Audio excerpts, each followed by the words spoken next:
I've always liked George Washington.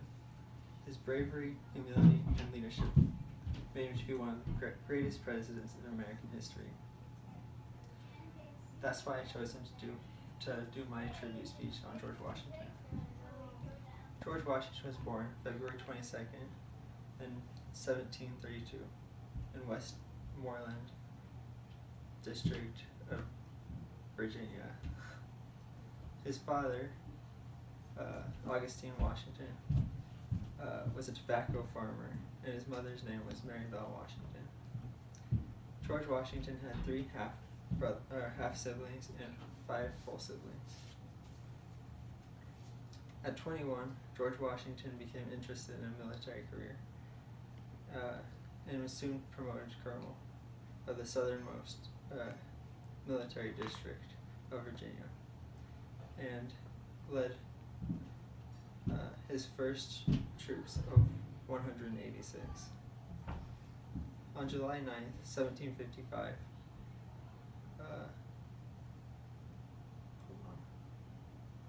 while on General Braddock's staff, because he was experienced in traveling in the wilderness and communicating with the Indians, he and General Braddock and their staff were surrounded, and 976 of them were shot or wounded.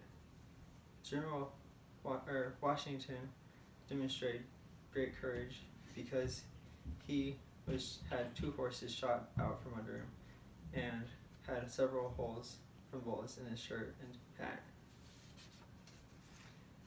The next few years were spent fighting the French and Indian War, where Washington became known for his courage and leadership.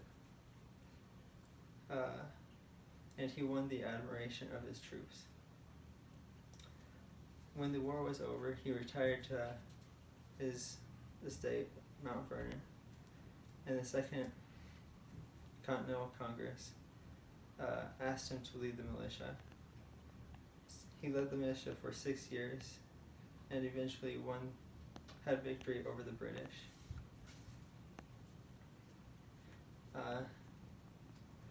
Many wanted him to become king after that, and he would have no thought of that. They decided on presidency, and George Washington became the first president.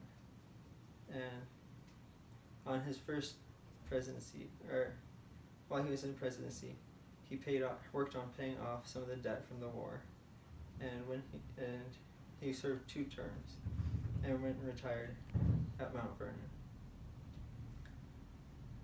I believe the qualities of humility and being willing to give up power for the greater good of our country is worthy of being remembered. Thank you.